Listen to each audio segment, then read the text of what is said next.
I would, in fact, make sure that we immediately surge to the border. Open border. Democrats, they want open borders and they don't mind crime. Think of it. Imagine a nation slowly erasing its borders, not by accident, but by design. One decision at a time, one policy at a time, until the very idea of a national boundary becomes optional. This isn't just a theory cooked up in some fringe forum. This is the strategy unfolding in real time, led by Democrats with what many claim is a silent, seismic agenda to reshape the American electorate forever. But why would a political party gamble with national sovereignty? And what happens when half the country decides to fight back? Today, we connect the dots, from idealism to electoral maps, from cartels to Capitol Hill. Buckle up. This one's going to rattle you. To understand the present, you've got to rewind the clock. Over the last decade, the Democratic Party's tone shifted from enforcement to empathy. Words like refuge, inclusion, and oppression replaced law, sovereignty, and security. Democratic leaders began framing immigration not as a challenge, but as a moral obligation. Pew Research reports 85% of Democrats support refugee intake. 80% favor citizenship paths for undocumented adults. To the base, this isn't politics, it's justice. But behind the slogans, numbers were being watched very, very closely. Fast forward to the 2020 election, where something quiet yet seismic happened beneath all the noise. A report from the Center for Immigration Studies dropped a political bombshell. Immigration, both legal and illegal, hadn't just changed neighborhoods, it had redrawn the map. 17 House seats, 17 Electoral College votes, all tipped by population shifts that just happened to favor Democrats. Let that sink in. In a country where a single swing county can decide who becomes president, migration patterns aren't just sociology anymore. They're political artillery. Voter bases swell, congressional districts stretch, and suddenly, blue strongholds rise in places once reliably red. To some, this is organic change, America evolving. But to others, it's cold calculation. It's data weaponized. It's the ballot box being reshaped without a single vote cast. Was it planned? Was it convenient? Or just a side effect of policy dressed in moral language? That's the debate, and it's getting louder by the day. Republicans saw the wave coming and didn't just raise concerns, they hit the panic button. To them, this wasn't some humanitarian push. It was the unraveling of a sovereign nation under the guise of compassion. Illegal crossings exploded, not trickled. Border agents were overwhelmed. Fentanyl streamed in by the ton, turning quiet towns into overdose hotspots. Rural hospitals buckled under the pressure. Local sheriffs warned, "We're outnumbered, outgunned, and out of time." Tucker Carlson didn't whisper it. He roared it across prime time. This isn't immigration, this is invasion. And millions nodded. GOP lawmakers, especially in border states like Texas and Arizona, drew the line in the sand, loudly, repeatedly. This was no longer about policy, it was about survival. They declared, "This is about safety, not sentiment.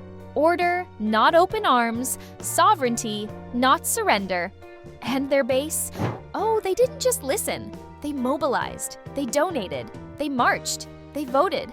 What started as a warning quickly became a full-blown war cry. The message was clear. If Democrats won't protect the border, Republicans will make it their entire platform.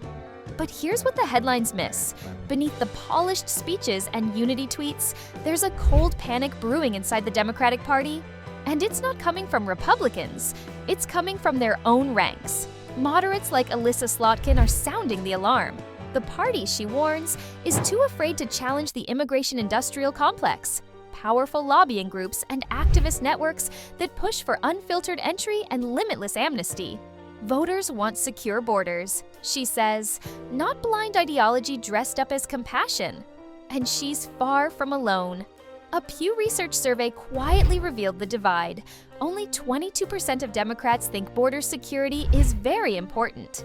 That's not just a statistic, it's a spotlight on an internal rupture, a growing canyon between the party's progressive dreamers, who see borders as relics of oppression, and its practical defenders, who know that chaos at the border costs votes at home.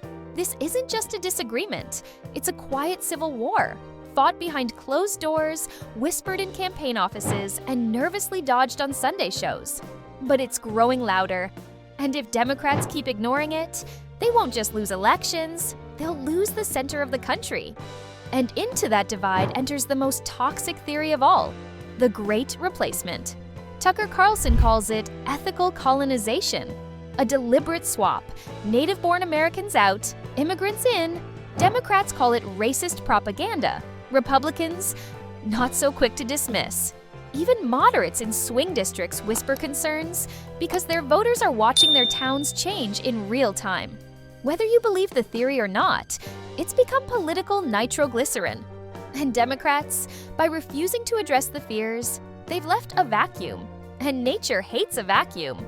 Let's leave Washington. Let's head to El Paso, McAllen, Yuma. Schools are overcrowded. Hospitals overwhelmed, small towns running on emergency funds, cartel-run smuggling operations openly mock law enforcement, and when sheriffs plead for help, some in DC shrug. Crime data is rising, tax burdens are exploding.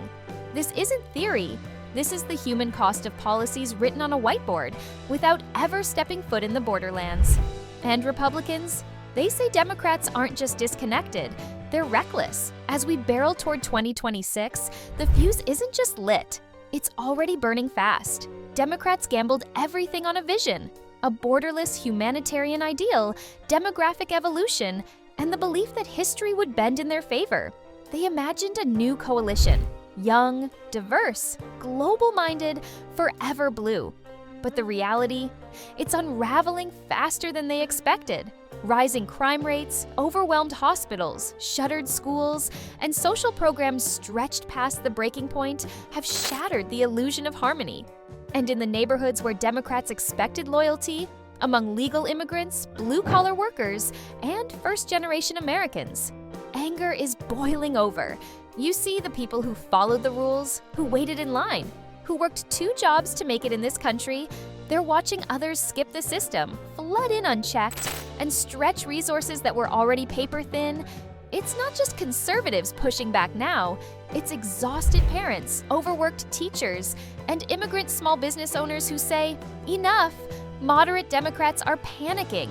They're watching polls collapse, town halls erupt, and swing districts begin to tilt red.